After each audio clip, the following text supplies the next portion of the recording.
고요한 시간, 주님의 말씀을 통해 우리의 영혼이 깊은 평안을 얻는 이 순간 함께해 주셔서 감사합니다. 오늘 우리가 나눌 이야기는 약 2000년 전 역사의 흐름을 바꾼 위대한 부르심에 관한 이야기입니다. 이 이야기가 여러분의 마음에 깊은 울림과 은혜를 주길 소망합니다. 잠시 시간을 내어 구독과 좋아요로 주님의 말씀을 전하는 이 길에 동행해 주신다면 하나님의 은혜로운 말씀이 더 많은 영혼에게 닿는 귀한 통로가 될 것입니다.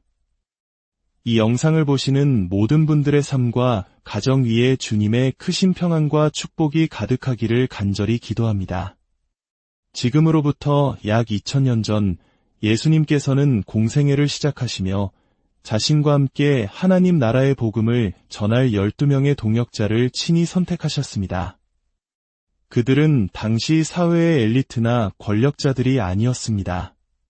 갈릴리 바닷가에서 굵어진 손으로 그물을 던지던 평범한 어부, 동족에게 손가락질 받던 세리, 그리고 로마의 압제에 맞서 칼을 품었던 열심당원까지 세상의 눈으로 볼 때 너무나도 다르고 때로는 서로 적대시할 수도 있었던 다양한 배경의 사람들이었습니다. 하지만 예수님의 부르심 앞에서 그들은 하나의 공동체가 되었고 인류 역사상 가장 위대한 변화의 씨앗을 심는 거룩한 사명을 감당하게 됩니다. 이야기는 갈릴리 바닷가에서 시작됩니다. 밤새도록 고기를 잡았지만 허탕만 친 시몬 베드로와 그의 동생 안드레, 허탈한 마음으로 그물을 씻고 있을 때 예수님께서 그들에게 다가오셨습니다. 그리고 그들의 삶을 송두리째 바꿀 한마디를 건네셨습니다. 나를 따라오너라. 내가 너희를 사람을 낚는 어부가 되게 하리라. 그 음성에는 거부할 수 없는 권위와 사랑이 담겨 있었습니다. 베드로와 안드레는 한순간의 망설임도 없이 자신들의 생업이었던 배와 그물을 버려두고 예수님을 따랐습니다. 당시 어부에게 배와 그물은 전 재산이자 삶 그 자체였습니다.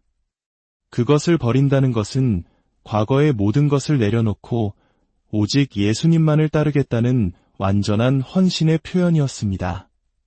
조금 더 가시다가 예수님께서는 다른 형제, 세베대의 아들 야고보와 요한을 보셨습니다. 그들 역시 아버지와 함께 배에서 그물을 깁고 있었습니다.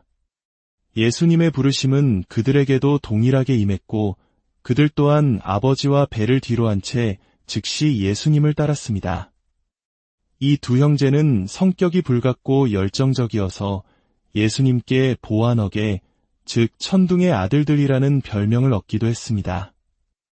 때로는 그들의 급한 성격이 문제를 일으키기도 했지만 예수님께서는 그들의 뜨거운 열정을 다듬으셔서 하나님 나라를 위한 위대한 도구로 사용하셨습니다. 예수님의 부르심은 사회적으로 존경받는 이들에게만 향하지 않았습니다. 그분은 당시 유대 사회에서 죄인 취급을 받으며 경멸당하던 세리 마태에게도 찾아가셨습니다. 세리는 로마 제국을 위해 동족의 돈을 거두어들이는 직업이었기에 매국노라는 비난을 피할 수 없었습니다. 모두가 그를 외면하고 멀리할 때 예수님께서는 세관에 앉아있는 마태를 보시고 똑같이 말씀하셨습니다. 나를 따르라. 마태는 모든 것을 버리고 즉시 일어났습니다. 돈과 안정된 직장을 포기하고 자신을 따뜻하게 불러주신 예수님을 따르는 길을 택한 것입니다. 훗날 그는 자신의 경험을 바탕으로 마태복음을 기록하며 예수님이 바로 유대인들이 기다려온 메시아임을 증거하는 귀한 역할을 감당하게 됩니다. 더욱 놀라운 것은 열심당원이었던 시몬을 제자로 부르신 일이었습니다. 열심당원은 로마의 지배의 폭력으로 저항하며 유대의 독립을 꿈꾸던 무장투쟁 단체였습니다. 그들에게 로마에 협력하는 세리마태는 제거해야 할 적과도 같았습니다. 하지만 예수님의 공동체 안에서 칼을 품었던 시몬과 돈을 셌던 마태는 한 형제가 되었습니다. 이는 예수님의 복음이 인간의 정치적 이념과 증오를 뛰어넘어 원수마저도 사랑으로 하나 되게 하는 놀라운 능력이 있음을 보여주는 강력한 증거입니다. 이외에도 빌립, 바돌로메, 도마, 알페오의 아들 야고보, 다데오 유다, 그리고 비극의 인물 가룟 유다까지 12명의 제자들이 모였습니다. 그들은 처음부터 완벽한 믿음을 가진 사람들이 아니었습니다. 예수님의 가르침을 오해하기도 했고 누가 더 높은 자리에 앉을 것인지를 두고 다투기도 했으며 결정적인 순간에는 두려움에 휩싸여 예수님을 버리고 도망치기도 했습니다. 그러나 3년의 시간 동안 예수님과 함께 먹고 자고 걸으며 그들은 변화되었습니다. 병든 자를 고치시고 굶주린 자를 먹이시며 죽은 자를 살리시는 기적을 목격했습니다. 무엇보다 그들은 자신과 같은 죄인을 위해 기꺼이 자신을 내어주시는 예수님의 무한한 사랑을 온몸으로 체험했습니다. 그리고 마침내 십자가의 죽음을 이기시고 부활하신 예수님을 만난 후 그들은 완전히 새로운 사람으로 거듭났습니다. 더 이상 두려움에 숨는 연약한 존재가 아니었습니다. 그들은 성령의 능력으로 충만하여 세상 끝까지 나아가 예수 그리스도의 부활을 증거하는 담대한 사도가 되었습니다. 그들의 남은 삶은 세상적인 영광과는 거리가 멀었습니다. 오히려 핍박과 고난, 그리고 순교의 길이었습니다. 하지만 그들은 기꺼이 그 길을 걸었습니다. 자신들이 전하는 복음을 위해 모든 것을 희생했습니다. 이제부터 그 평범했던 12명의 사람들이 어떻게 위대한 사도가 되었으며 그들의 마지막은 어떠했는지 한 사람 한 사람의 이야기를 따라가 보겠습니다. 먼저 제자들의 리더였던 베드로입니다. 그의 원래 이름은 시몬이었지만 예수님께서는 그에게 반석이라는 뜻의 베드로라는 새 이름을 주셨습니다. 그 이름처럼 그는 훗날 초대 교회의 굳건한 반석이 되었습니다.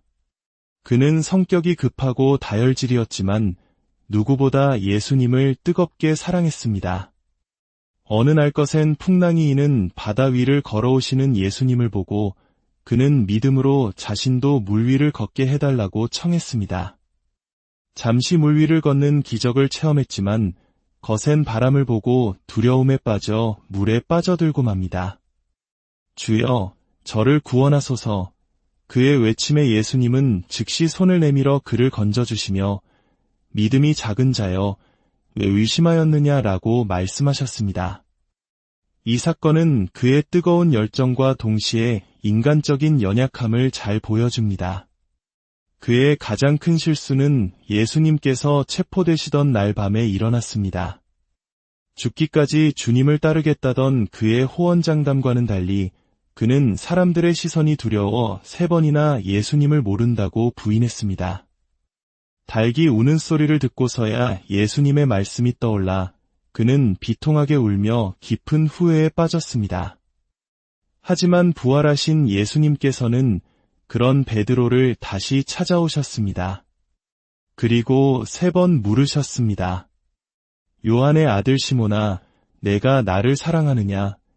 그의 3번의 부인을 3번의 사랑의 고백으로 덮어주시고 회복시켜주신 것입니다. 그리고 내 양을 먹이라는 위대한 사명을 다시 맡기셨습니다.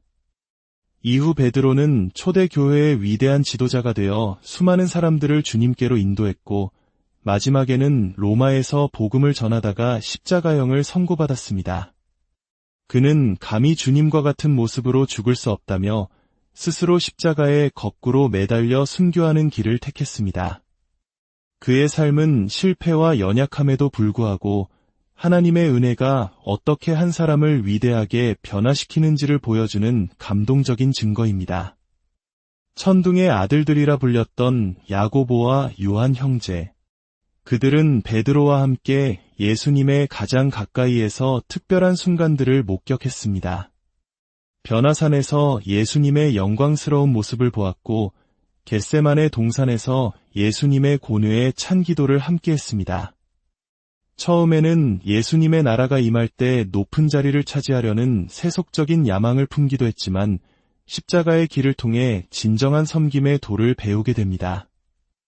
형 야고보는 12제자 중 가장 먼저 순교의 영광을 안았습니다.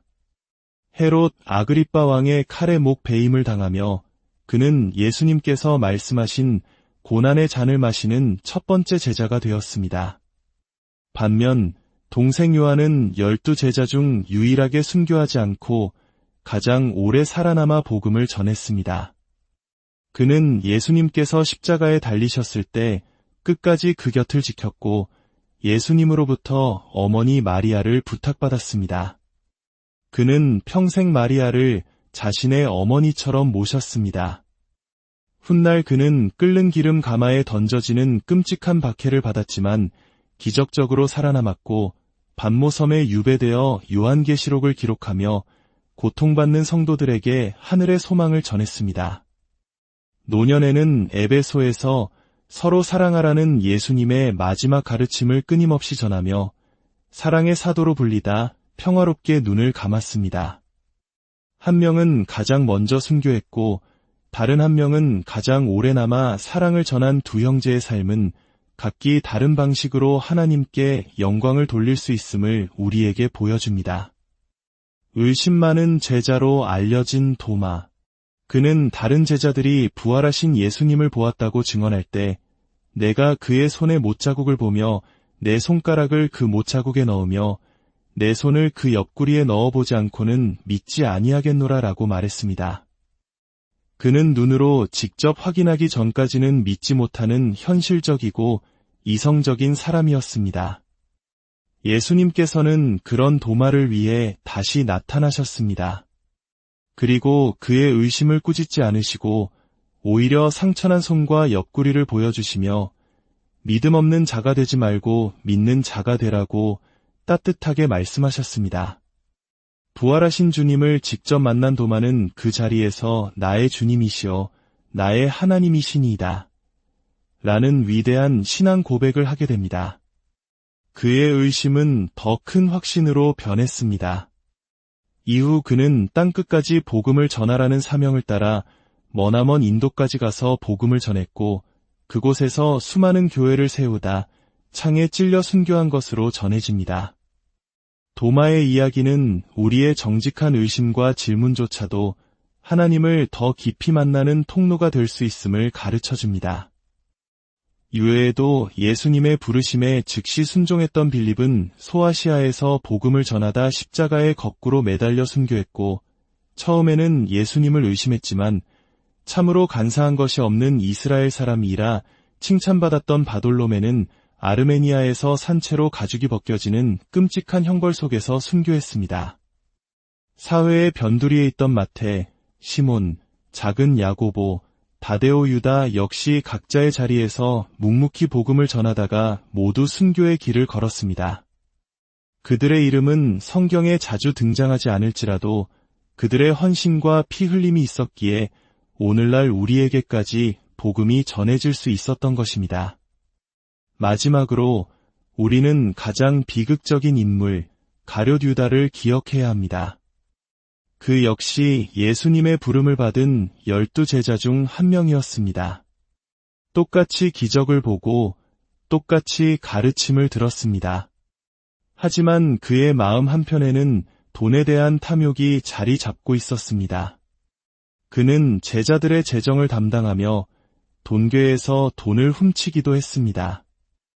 결국 그는 은전 30잎에 자신의 스승을 대제사장들에게 팔아넘기는 씻을 수 없는 죄를 저지르고 맙니다. 겟세마네 동산에서 입맞춤으로 스승을 배신한 그의 행동은 역사상 가장 추악한 배신으로 기록되었습니다. 하지만 예수님께서 십자가형을 선고받으시는 것을 본 후 그는 극심한 죄책감에 시달렸습니다. 그러나 그는 베드로처럼 회개하고 용서를 구하는 대신 절망 속에서 스스로 목숨을 끊는 비극적인 최후를 맞이했습니다. 그의 삶은 우리에게 아무리 주님 가까이에 있을지라도 마음의 중심을 주님께 드리지 않으면 언제든 넘어질 수 있다는 뼈아픈 교훈을 남깁니다. 오늘 우리는 예수님의 12제자, 그 평범했던 사람들의 위대한 삶과 죽음을 돌아보았습니다.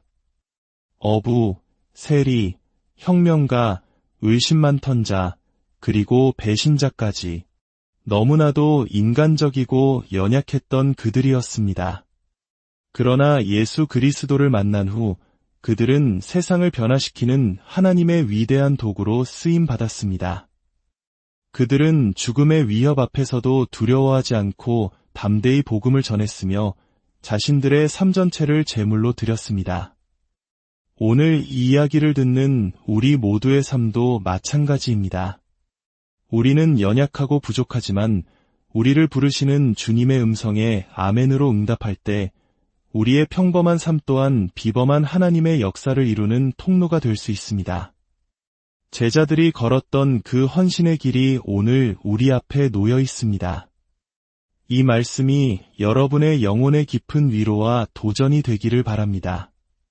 주님께서 주시는 힘으로 세상 속에서 믿음의 선한 싸움을 싸우고 우리에게 맡겨진 사명을 끝까지 감당하는 복된 삶이 되시기를 주님의 이름으로 축원합니다. 다음 시간에도 귀한 말씀으로 다시 찾아뵙겠습니다. 고요한 시간, 주님의 말씀을 통해 우리의 영혼이 깊은 평안을 얻는 이 순간 함께 해주셔서 감사합니다. 오늘 우리가 나눌 이야기는 약 2000년 전 역사의 흐름을 바꾼 위대한 부르심에 관한 이야기입니다. 이 이야기가 여러분의 마음에 깊은 울림과 은혜를 주길 소망합니다. 잠시 시간을 내어 구독과 좋아요로 주님의 말씀을 전하는 이 길에 동행해 주신다면 하나님의 은혜로운 말씀이 더 많은 영혼에게 닿는 귀한 통로가 될 것입니다. 이 영상을 보시는 모든 분들의 삶과 가정 위에 주님의 크신 평안과 축복이 가득하기를 간절히 기도합니다. 지금으로부터 약 2000년 전 예수님께서는 공생애를 시작하시며 자신과 함께 하나님 나라의 복음을 전할 12명의 동역자를 친히 선택하셨습니다. 그들은 당시 사회의 엘리트나 권력자들이 아니었습니다. 갈릴리 바닷가에서 굵어진 손으로 그물을 던지던 평범한 어부, 동족에게 손가락질 받던 세리, 그리고 로마의 압제에 맞서 칼을 품었던 열심당원까지 세상의 눈으로 볼 때 너무나도 다르고 때로는 서로 적대시할 수도 있었던 다양한 배경의 사람들이었습니다. 하지만 예수님의 부르심 앞에서 그들은 하나의 공동체가 되었고 인류 역사상 가장 위대한 변화의 씨앗을 심는 거룩한 사명을 감당하게 됩니다. 이야기는 갈릴리 바닷가에서 시작됩니다. 밤새도록 고기를 잡았지만 허탕만 친 시몬 베드로와 그의 동생 안드레, 허탈한 마음으로 그물을 씻고 있을 때 예수님께서 그들에게 다가오셨습니다. 그리고 그들의 삶을 송두리째 바꿀 한마디를 건네셨습니다. 나를 따라오너라. 내가 너희를 사람을 낚는 어부가 되게 하리라. 그 음성에는 거부할 수 없는 권위와 사랑이 담겨 있었습니다. 베드로와 안드레는 한순간의 망설임도 없이 자신들의 생업이었던 배와 그물을 버려두고 예수님을 따랐습니다. 당시 어부에게 배와 그물은 전 재산이자 삶 그 자체였습니다. 그것을 버린다는 것은 과거의 모든 것을 내려놓고 오직 예수님만을 따르겠다는 완전한 헌신의 표현이었습니다. 조금 더 가시다가 예수님께서는 다른 형제 세베대의 아들 야고보와 요한을 보셨습니다. 그들 역시 아버지와 함께 배에서 그물을 깁고 있었습니다. 예수님의 부르심은 그들에게도 동일하게 임했고 그들 또한 아버지와 배를 뒤로 한 채 즉시 예수님을 따랐습니다. 이 두 형제는 성격이 불같고 열정적이어서 예수님께 보아너게, 즉 천둥의 아들들이라는 별명을 얻기도 했습니다. 때로는 그들의 급한 성격이 문제를 일으키기도 했지만 예수님께서는 그들의 뜨거운 열정을 다듬으셔서 하나님 나라를 위한 위대한 도구로 사용하셨습니다. 예수님의 부르심은 사회적으로 존경받는 이들에게만 향하지 않았습니다.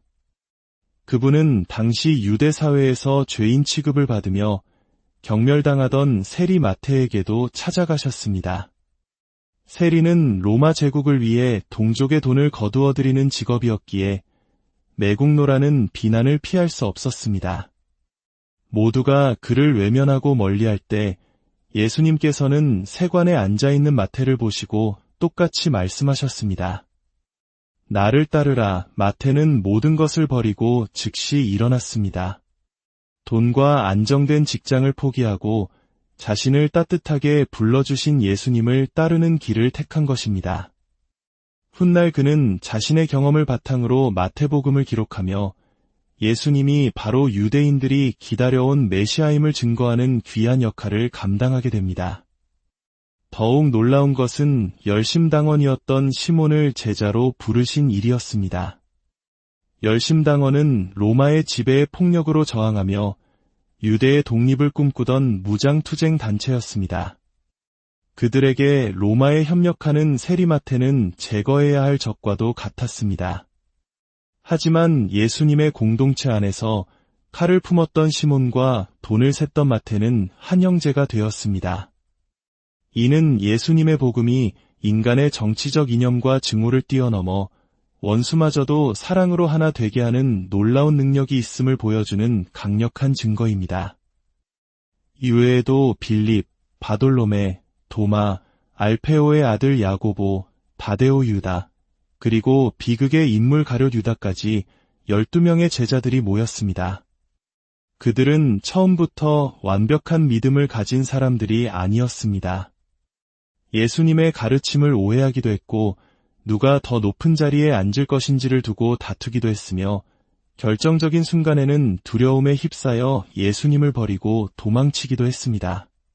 그러나 3년의 시간 동안 예수님과 함께 먹고 자고 걸으며 그들은 변화되었습니다. 병든 자를 고치시고 굶주린 자를 먹이시며 죽은 자를 살리시는 기적을 목격했습니다.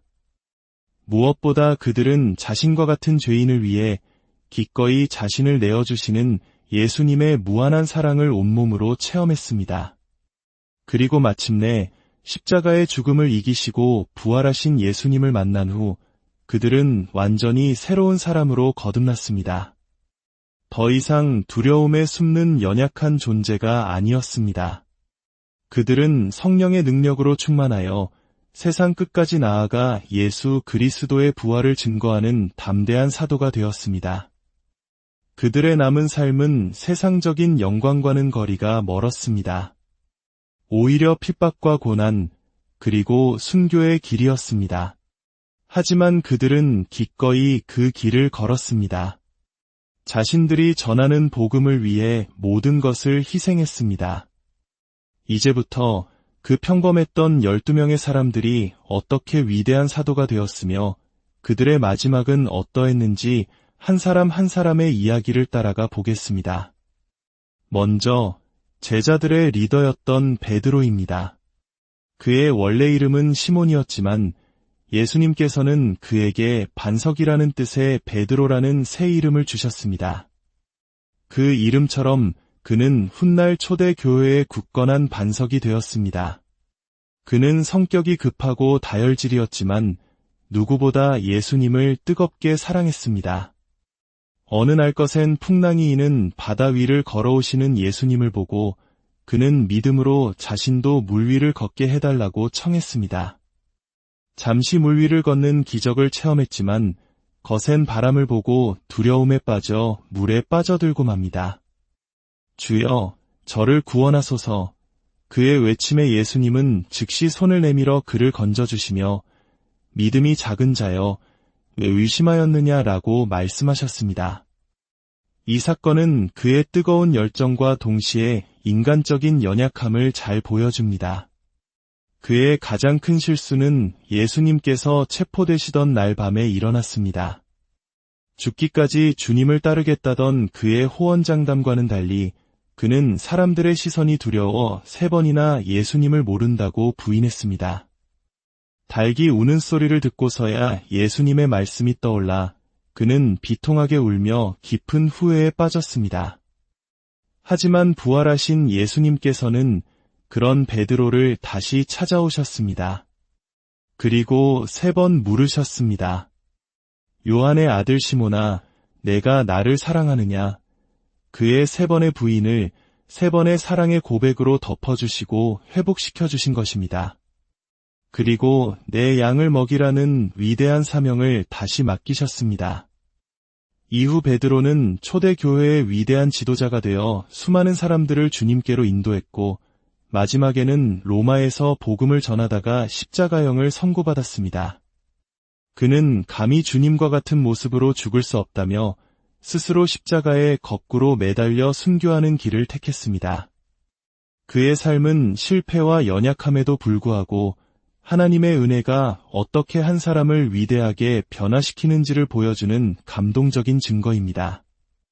천둥의 아들들이라 불렸던 야고보와 요한 형제.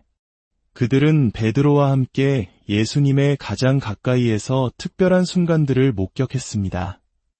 변화산에서 예수님의 영광스러운 모습을 보았고, 겟세마네 동산에서 예수님의 고뇌의 찬 기도를 함께했습니다.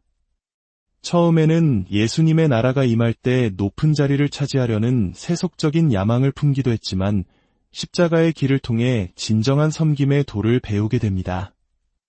형 야고보는 12제자 중 가장 먼저 순교의 영광을 안았습니다. 헤롯 아그리빠 왕의 칼에 목 베임을 당하며 그는 예수님께서 말씀하신 고난의 잔을 마시는 첫 번째 제자가 되었습니다. 반면 동생 요한은 12제자 중 유일하게 순교하지 않고 가장 오래 살아남아 복음을 전했습니다. 그는 예수님께서 십자가에 달리셨을 때 끝까지 그 곁을 지켰고 예수님으로부터 어머니 마리아를 부탁받았습니다. 그는 평생 마리아를 자신의 어머니처럼 모셨습니다. 훗날 그는 끓는 기름 가마에 던져지는 끔찍한 박해를 받았지만 기적적으로 살아남았고 반모섬에 유배되어 요한계시록을 기록하며 고통받는 성도들에게 하늘의 소망을 전했습니다. 노년에는 에베소에서 서로 사랑하라는 예수님의 마지막 가르침을 끊임없이 전하며 사랑의 사도로 불리다 평화롭게 눈을 감았습니다. 한 명은 가장 먼저 순교했고 다른 한 명은 가장 오래 남아 사랑을 전한 두 형제의 삶은 각기 다른 방식으로 하나님께 영광을 돌릴 수 있음을 우리에게 보여줍니다. 의심 많은 제자로 알려진 도마. 그는 다른 제자들이 부활하신 예수님을 보았다고 증언할 때 내가 그의 손에 못자국을 보며 내 손가락을 그 못자국에 넣으며 내 손을 그 옆구리에 넣어보지 않고는 믿지 아니하겠노라 라고 말했습니다. 그는 눈으로 직접 확인하기 전까지는 믿지 못하는 현실적이고 이성적인 사람이었습니다. 예수님께서는 그런 도마를 위해 다시 나타나셨습니다.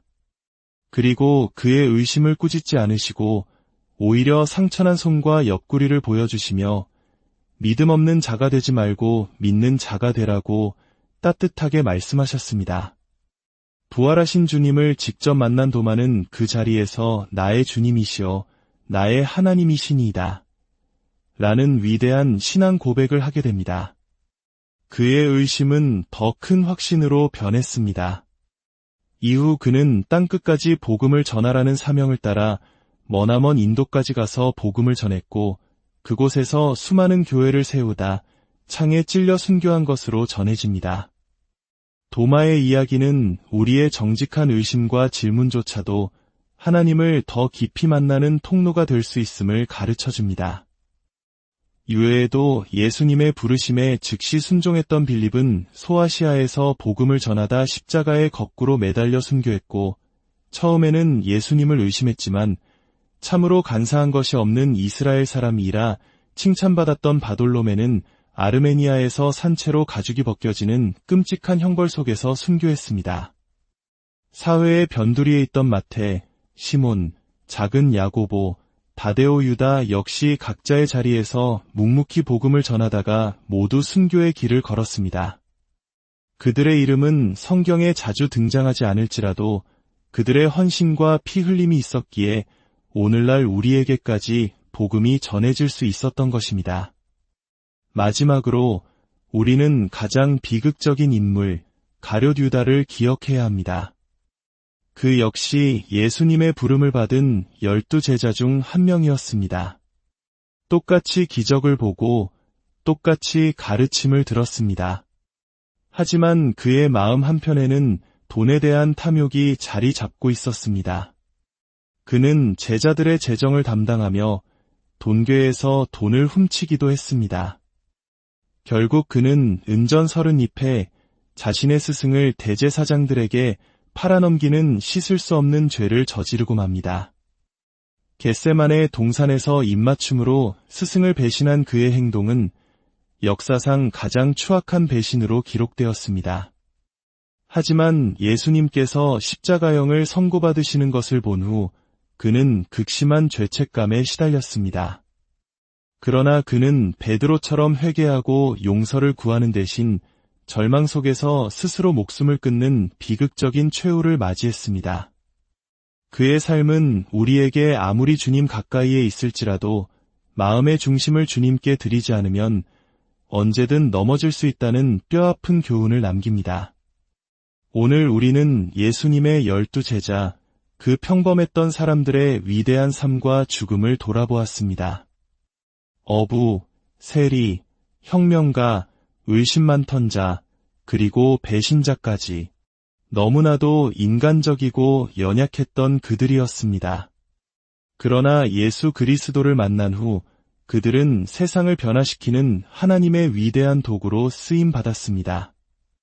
그들은 죽음의 위협 앞에서도 두려워하지 않고 담대히 복음을 전했으며 자신들의 삶 전체를 제물로 드렸습니다. 오늘 이 이야기를 듣는 우리 모두의 삶도 마찬가지입니다. 우리는 연약하고 부족하지만 우리를 부르시는 주님의 음성에 아멘으로 응답할 때 우리의 평범한 삶 또한 비범한 하나님의 역사를 이루는 통로가 될 수 있습니다. 제자들이 걸었던 그 헌신의 길이 오늘 우리 앞에 놓여 있습니다. 이 말씀이 여러분의 영혼의 깊은 위로와 도전이 되기를 바랍니다. 주님께서 주시는 힘으로 세상 속에서 믿음의 선한 싸움을 싸우고 우리에게 맡겨진 사명을 끝까지 감당하는 복된 삶이 되시기를 주님의 이름으로 축원합니다. 다음 시간에도 귀한 말씀으로 다시 찾아뵙겠습니다. 고요한 시간, 주님의 말씀을 통해 우리의 영혼이 깊은 평안을 얻는 이 순간 함께해 주셔서 감사합니다. 오늘 우리가 나눌 이야기는 약 2000년 전 역사의 흐름을 바꾼 위대한 부르심에 관한 이야기입니다. 이 이야기가 여러분의 마음에 깊은 울림과 은혜를 주길 소망합니다. 잠시 시간을 내어 구독과 좋아요로 주님의 말씀을 전하는 이 길에 동행해 주신다면 하나님의 은혜로운 말씀이 더 많은 영혼에게 닿는 귀한 통로가 될 것입니다. 이 영상을 보시는 모든 분들의 삶과 가정 위에 주님의 크신 평안과 축복이 가득하기를 간절히 기도합니다. 지금으로부터 약 2000년 전 예수님께서는 공생애를 시작하시며 자신과 함께 하나님 나라의 복음을 전할 12명의 동역자를 친히 선택하셨습니다. 그들은 당시 사회의 엘리트나 권력자들이 아니었습니다. 갈릴리 바닷가에서 굵어진 손으로 그물을 던지던 평범한 어부, 동족에게 손가락질 받던 세리, 그리고 로마의 압제에 맞서 칼을 품었던 열심당원까지 세상의 눈으로 볼 때 너무나도 다르고 때로는 서로 적대시할 수도 있었던 다양한 배경의 사람들이었습니다. 하지만 예수님의 부르심 앞에서 그들은 하나의 공동체가 되었고 인류 역사상 가장 위대한 변화의 씨앗을 심는 거룩한 사명을 감당하게 됩니다. 이야기는 갈릴리 바닷가에서 시작됩니다. 밤새도록 고기를 잡았지만 허탕만 친 시몬 베드로와 그의 동생 안드레, 허탈한 마음으로 그물을 씻고 있을 때 예수님께서 그들에게 다가오셨습니다. 그리고 그들의 삶을 송두리째 바꿀 한마디를 건네셨습니다. 나를 따라오너라. 내가 너희를 사람을 낚는 어부가 되게 하리라. 그 음성에는 거부할 수 없는 권위와 사랑이 담겨 있었습니다. 베드로와 안드레는 한순간의 망설임도 없이 자신들의 생업이었던 배와 그물을 버려두고 예수님을 따랐습니다. 당시 어부에게 배와 그물은 전 재산이자 삶 그 자체였습니다. 그것을 버린다는 것은 과거의 모든 것을 내려놓고 오직 예수님만을 따르겠다는 완전한 헌신의 표현이었습니다. 조금 더 가시다가 예수님께서는 다른 형제 세베대의 아들 야고보와 요한을 보셨습니다. 그들 역시 아버지와 함께 배에서 그물을 깁고 있었습니다. 예수님의 부르심은 그들에게도 동일하게 임했고 그들 또한 아버지와 배를 뒤로 한 채 즉시 예수님을 따랐습니다. 이 두 형제는 성격이 불같고 열정적이어서 예수님께 보아너게, 즉 천둥의 아들들이라는 별명을 얻기도 했습니다. 때로는 그들의 급한 성격이 문제를 일으키기도 했지만 예수님께서는 그들의 뜨거운 열정을 다듬으셔서 하나님 나라를 위한 위대한 도구로 사용하셨습니다. 예수님의 부르심은 사회적으로 존경받는 이들에게만 향하지 않았습니다. 그분은 당시 유대 사회에서 죄인 취급을 받으며 경멸당하던 세리 마태에게도 찾아가셨습니다. 세리는 로마 제국을 위해 동족의 돈을 거두어 들이는 직업이었기에 매국노라는 비난을 피할 수 없었습니다. 모두가 그를 외면하고 멀리할 때 예수님께서는 세관에 앉아있는 마태를 보시고 똑같이 말씀하셨습니다. 나를 따르라. 마태는 모든 것을 버리고 즉시 일어났습니다. 돈과 안정된 직장을 포기하고 자신을 따뜻하게 불러주신 예수님을 따르는 길을 택한 것입니다. 훗날 그는 자신의 경험을 바탕으로 마태복음을 기록하며 예수님이 바로 유대인들이 기다려온 메시아임을 증거하는 귀한 역할을 감당하게 됩니다. 더욱 놀라운 것은 열심당원이었던 시몬을 제자로 부르신 일이었습니다. 열심당원은 로마의 지배의 폭력으로 저항하며 유대의 독립을 꿈꾸던 무장투쟁 단체였습니다. 그들에게 로마에 협력하는 세리마태는 제거해야 할 적과도 같았습니다. 하지만 예수님의 공동체 안에서 칼을 품었던 시몬과 돈을 셌던 마태는 한 형제가 되었습니다. 이는 예수님의 복음이 인간의 정치적 이념과 증오를 뛰어넘어 원수마저도 사랑으로 하나 되게 하는 놀라운 능력이 있음을 보여주는 강력한 증거입니다. 이외에도 빌립, 바돌로메, 도마, 알페오의 아들 야고보, 다데오 유다, 그리고 비극의 인물 가룟 유다까지 12명의 제자들이 모였습니다. 그들은 처음부터 완벽한 믿음을 가진 사람들이 아니었습니다. 예수님의 가르침을 오해하기도 했고 누가 더 높은 자리에 앉을 것인지를 두고 다투기도 했으며 결정적인 순간에는 두려움에 휩싸여 예수님을 버리고 도망치기도 했습니다. 그러나 3년의 시간 동안 예수님과 함께 먹고 자고 걸으며 그들은 변화되었습니다. 병든 자를 고치시고 굶주린 자를 먹이시며 죽은 자를 살리시는 기적을 목격했습니다. 무엇보다 그들은 자신과 같은 죄인을 위해 기꺼이 자신을 내어주시는 예수님의 무한한 사랑을 온몸으로 체험했습니다. 그리고 마침내 십자가의 죽음을 이기시고 부활하신 예수님을 만난 후 그들은 완전히 새로운 사람으로 거듭났습니다. 더 이상 두려움에 숨는 연약한 존재가 아니었습니다. 그들은 성령의 능력으로 충만하여 세상 끝까지 나아가 예수 그리스도의 부활을 증거하는 담대한 사도가 되었습니다. 그들의 남은 삶은 세상적인 영광과는 거리가 멀었습니다. 오히려 핍박과 고난, 그리고 순교의 길이었습니다. 하지만 그들은 기꺼이 그 길을 걸었습니다.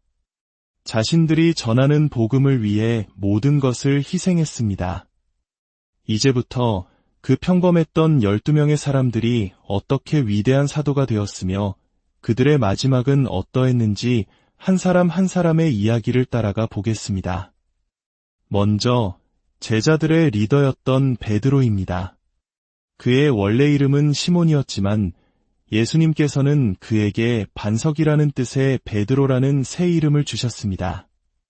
그 이름처럼 그는 훗날 초대 교회의 굳건한 반석이 되었습니다. 그는 성격이 급하고 다혈질이었지만 누구보다 예수님을 뜨겁게 사랑했습니다. 어느 날 것엔 풍랑이 이는 바다 위를 걸어오시는 예수님을 보고 그는 믿음으로 자신도 물 위를 걷게 해달라고 청했습니다. 잠시 물 위를 걷는 기적을 체험했지만 거센 바람을 보고 두려움에 빠져 물에 빠져들고 맙니다. 주여, 저를 구원하소서. 그의 외침에 예수님은 즉시 손을 내밀어 그를 건져주시며 믿음이 작은 자여, 왜 의심하였느냐라고 말씀하셨습니다. 이 사건은 그의 뜨거운 열정과 동시에 인간적인 연약함을 잘 보여줍니다. 그의 가장 큰 실수는 예수님께서 체포되시던 날 밤에 일어났습니다. 죽기까지 주님을 따르겠다던 그의 호언장담과는 달리 그는 사람들의 시선이 두려워 3번이나 예수님을 모른다고 부인했습니다.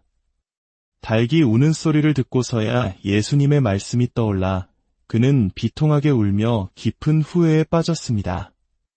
하지만 부활하신 예수님께서는 그런 베드로를 다시 찾아오셨습니다. 그리고 3번 물으셨습니다.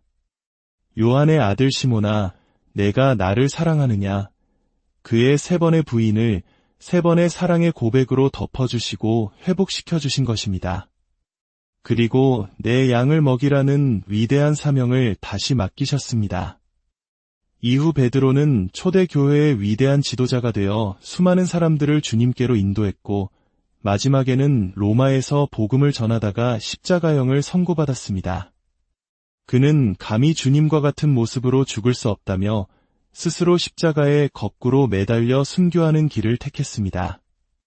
그의 삶은 실패와 연약함에도 불구하고 하나님의 은혜가 어떻게 한 사람을 위대하게 변화시키는지를 보여주는 감동적인 증거입니다. 천둥의 아들들이라 불렸던 야고보와 요한 형제. 그들은 베드로와 함께 예수님의 가장 가까이에서 특별한 순간들을 목격했습니다. 변화산에서 예수님의 영광스러운 모습을 보았고 겟세마네 동산에서 예수님의 고뇌에 찬 기도를 함께했습니다. 처음에는 예수님의 나라가 임할 때 높은 자리를 차지하려는 세속적인 야망을 품기도 했지만 십자가의 길을 통해 진정한 섬김의 도를 배우게 됩니다.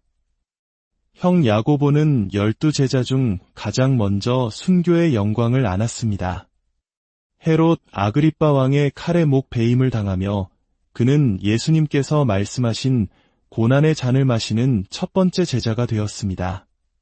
반면 동생 요한은 12제자 중 유일하게 순교하지 않고 가장 오래 살아남아 복음을 전했습니다.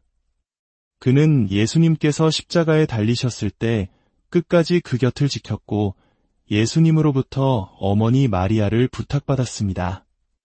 그는 평생 마리아를 자신의 어머니처럼 모셨습니다. 훗날 그는 끓는 기름 가마에 던져지는 끔찍한 박해를 받았지만 기적적으로 살아남았고 반모섬에 유배되어 요한계시록을 기록하며 고통받는 성도들에게 하늘의 소망을 전했습니다. 노년에는 에베소에서 서로 사랑하라는 예수님의 마지막 가르침을 끊임없이 전하며 사랑의 사도로 불리다 평화롭게 눈을 감았습니다. 한 명은 가장 먼저 순교했고 다른 한 명은 가장 오래 남아 사랑을 전한 두 형제의 삶은 각기 다른 방식으로 하나님께 영광을 돌릴 수 있음을 우리에게 보여줍니다. 의심 많은 제자로 알려진 도마. 그는 다른 제자들이 부활하신 예수님을 보았다고 증언할 때 내가 그의 손에 못자국을 보며 내 손가락을 그 못자국에 넣으며 내 손을 그 옆구리에 넣어보지 않고는 믿지 아니하겠노라 라고 말했습니다. 그는 눈으로 직접 확인하기 전까지는 믿지 못하는 현실적이고 이성적인 사람이었습니다.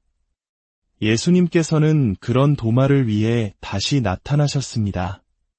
그리고 그의 의심을 꾸짖지 않으시고 오히려 상처난 손과 옆구리를 보여주시며 믿음 없는 자가 되지 말고 믿는 자가 되라고 따뜻하게 말씀하셨습니다. 부활하신 주님을 직접 만난 도마는 그 자리에서 나의 주님이시여 나의 하나님이시니이다 라는 위대한 신앙 고백을 하게 됩니다. 그의 의심은 더 큰 확신으로 변했습니다.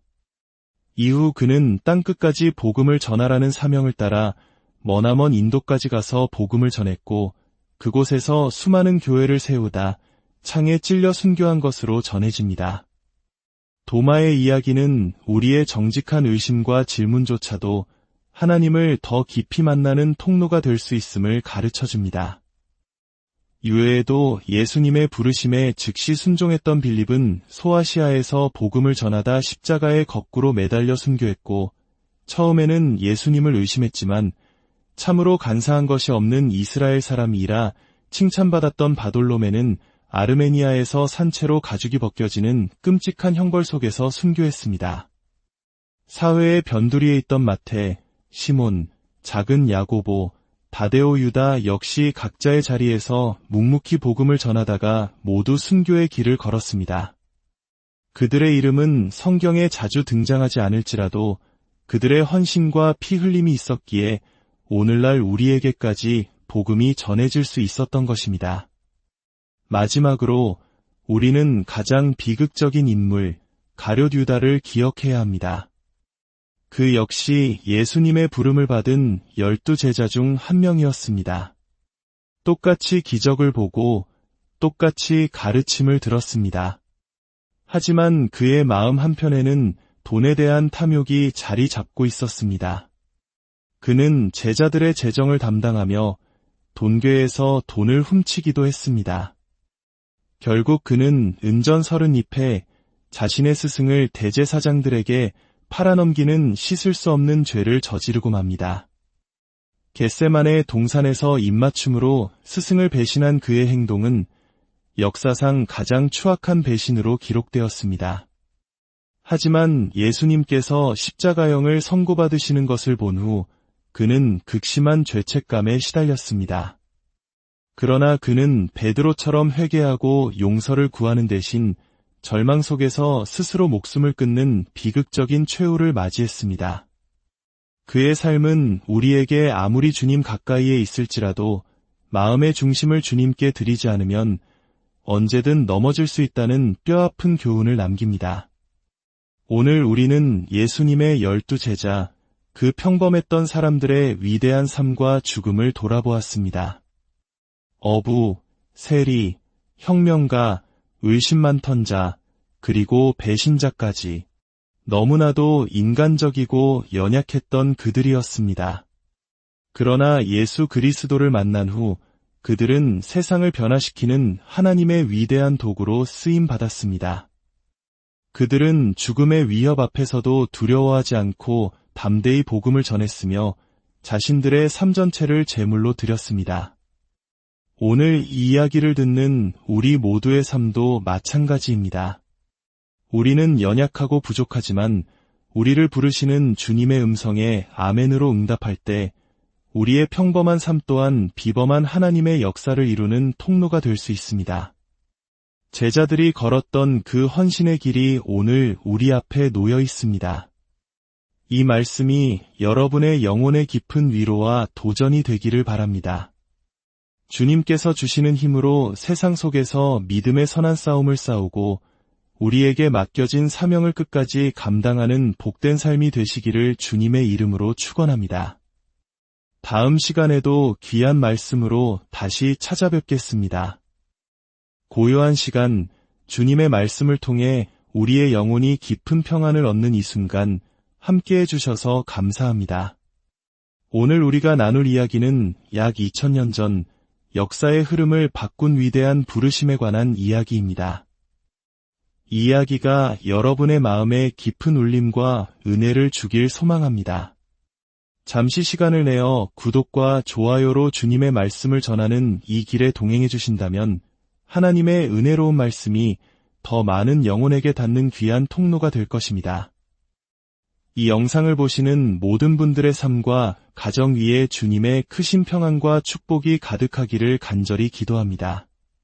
지금으로부터 약 2000년 전 예수님께서는 공생애를 시작하시며 자신과 함께 하나님 나라의 복음을 전할 12명의 동역자를 친히 선택하셨습니다. 그들은 당시 사회의 엘리트나 권력자들이 아니었습니다. 갈릴리 바닷가에서 굵어진 손으로 그물을 던지던 평범한 어부, 동족에게 손가락질 받던 세리, 그리고 로마의 압제에 맞서 칼을 품었던 열심당원까지. 세상의 눈으로 볼 때 너무나도 다르고 때로는 서로 적대시할 수도 있었던 다양한 배경의 사람들이었습니다. 하지만 예수님의 부르심 앞에서 그들은 하나의 공동체가 되었고 인류 역사상 가장 위대한 변화의 씨앗을 심는 거룩한 사명을 감당하게 됩니다. 이야기는 갈릴리 바닷가에서 시작됩니다. 밤새도록 고기를 잡았지만 허탕만 친 시몬 베드로와 그의 동생 안드레, 허탈한 마음으로 그물을 씻고 있을 때 예수님께서 그들에게 다가오셨습니다. 그리고 그들의 삶을 송두리째 바꿀 한마디를 건네셨습니다. 나를 따라오너라. 내가 너희를 사람을 낚는 어부가 되게 하리라. 그 음성에는 거부할 수 없는 권위와 사랑이 담겨 있었습니다. 베드로와 안드레는 한순간의 망설임도 없이 자신들의 생업이었던 배와 그물을 버려두고 예수님을 따랐습니다. 당시 어부에게 배와 그물은 전 재산이자 삶 그 자체였습니다. 그것을 버린다는 것은 과거의 모든 것을 내려놓고 오직 예수님만을 따르겠다는 완전한 헌신의 표현이었습니다. 조금 더 가시다가 예수님께서는 다른 형제, 세베대의 아들 야고보와 요한을 보셨습니다. 그들 역시 아버지와 함께 배에서 그물을 깁고 있었습니다. 예수님의 부르심은 그들에게도 동일하게 임했고 그들 또한 아버지와 배를 뒤로 한 채 즉시 예수님을 따랐습니다. 이 두 형제는 성격이 불같고 열정적이어서 예수님께 보아너게, 즉 천둥의 아들들이라는 별명을 얻기도 했습니다. 때로는 그들의 급한 성격이 문제를 일으키기도 했지만 예수님께서는 그들의 뜨거운 열정을 다듬으셔서 하나님 나라를 위한 위대한 도구로 사용하셨습니다. 예수님의 부르심은 사회적으로 존경받는 이들에게만 향하지 않았습니다. 그분은 당시 유대 사회에서 죄인 취급을 받으며 경멸당하던 세리 마태에게도 찾아가셨습니다. 세리는 로마 제국을 위해 동족의 돈을 거두어들이는 직업이었기에 매국노라는 비난을 피할 수 없었습니다. 모두가 그를 외면하고 멀리할 때 예수님께서는 세관에 앉아있는 마태를 보시고 똑같이 말씀하셨습니다. 나를 따르라. 마태는 모든 것을 버리고 즉시 일어났습니다. 돈과 안정된 직장을 포기하고 자신을 따뜻하게 불러주신 예수님을 따르는 길을 택한 것입니다. 훗날 그는 자신의 경험을 바탕으로 마태복음을 기록하며 예수님이 바로 유대인들이 기다려온 메시아임을 증거하는 귀한 역할을 감당하게 됩니다. 더욱 놀라운 것은 열심당원이었던 시몬을 제자로 부르신 일이었습니다.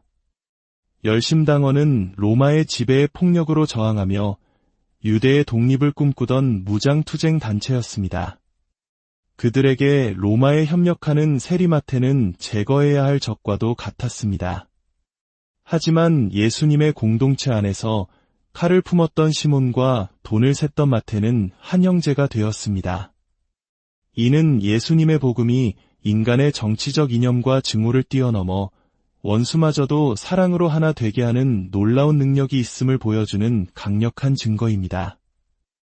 이외에도 빌립, 바돌로메, 도마, 알페오의 아들 야고보, 다데오 유다, 그리고 비극의 인물 가룟 유다까지 12명의 제자들이 모였습니다. 그들은 처음부터 완벽한 믿음을 가진 사람들이 아니었습니다.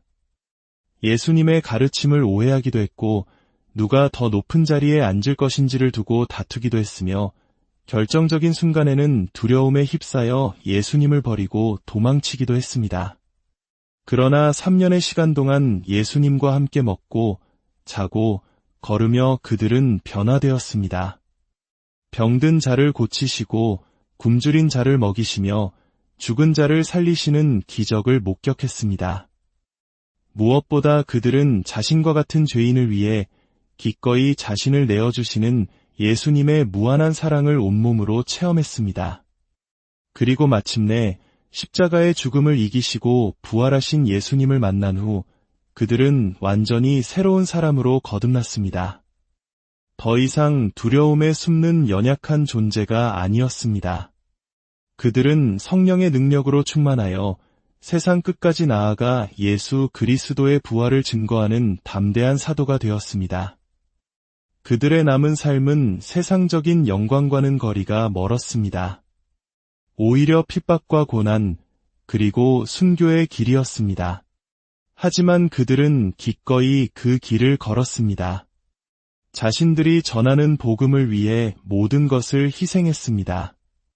이제부터 그 평범했던 12명의 사람들이 어떻게 위대한 사도가 되었으며 그들의 마지막은 어떠했는지 한 사람 한 사람의 이야기를 따라가 보겠습니다.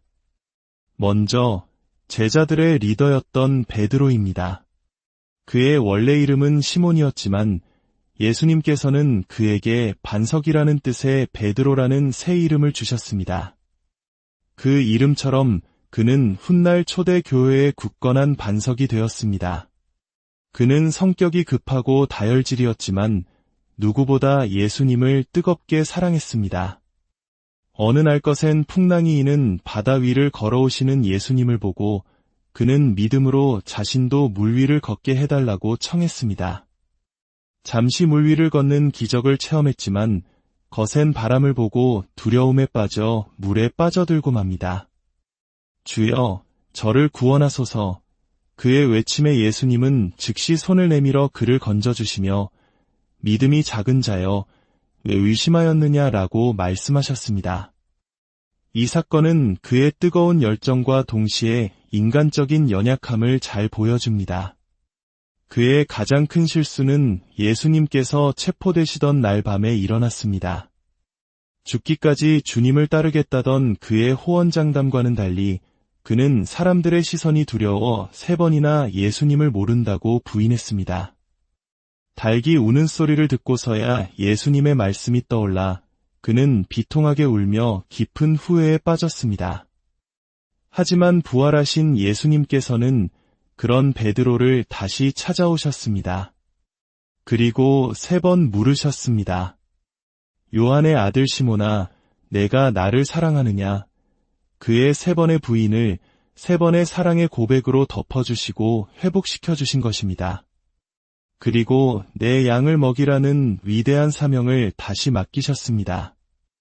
이후 베드로는 초대교회의 위대한 지도자가 되어 수많은 사람들을 주님께로 인도했고 마지막에는 로마에서 복음을 전하다가 십자가형을 선고받았습니다. 그는 감히 주님과 같은 모습으로 죽을 수 없다며 스스로 십자가에 거꾸로 매달려 순교하는 길을 택했습니다. 그의 삶은 실패와 연약함에도 불구하고 하나님의 은혜가 어떻게 한 사람을 위대하게 변화시키는지를 보여주는 감동적인 증거입니다. 천둥의 아들들이라 불렸던 야고보와 요한 형제. 그들은 베드로와 함께 예수님의 가장 가까이에서 특별한 순간들을 목격했습니다. 변화산에서 예수님의 영광스러운 모습을 보았고 겟세마네 동산에서 예수님의 고뇌에 찬 기도를 함께했습니다. 처음에는 예수님의 나라가 임할 때 높은 자리를 차지하려는 세속적인 야망을 품기도 했지만 십자가의 길을 통해 진정한 섬김의 도를 배우게 됩니다. 형 야고보는 12제자 중 가장 먼저 순교의 영광을 안았습니다. 헤롯 아그리빠 왕의 칼에 목 베임을 당하며 그는 예수님께서 말씀하신 고난의 잔을 마시는 첫 번째 제자가 되었습니다. 반면 동생 요한은 12제자 중 유일하게 순교하지 않고 가장 오래 살아남아 복음을 전했습니다. 그는 예수님께서 십자가에 달리셨을 때 끝까지 그 곁을 지켰고 예수님으로부터 어머니 마리아를 부탁받았습니다. 그는 평생 마리아를 자신의 어머니처럼 모셨습니다. 훗날 그는 끓는 기름 가마에 던져지는 끔찍한 박해를 받았지만 기적적으로 살아남았고 반모섬에 유배되어 요한계시록을 기록하며 고통받는 성도들에게 하늘의 소망을 전했습니다. 노년에는 에베소에서 서로 사랑하라는 예수님의 마지막 가르침을 끊임없이 전하며 사랑의 사도로 불리다 평화롭게 눈을 감았습니다.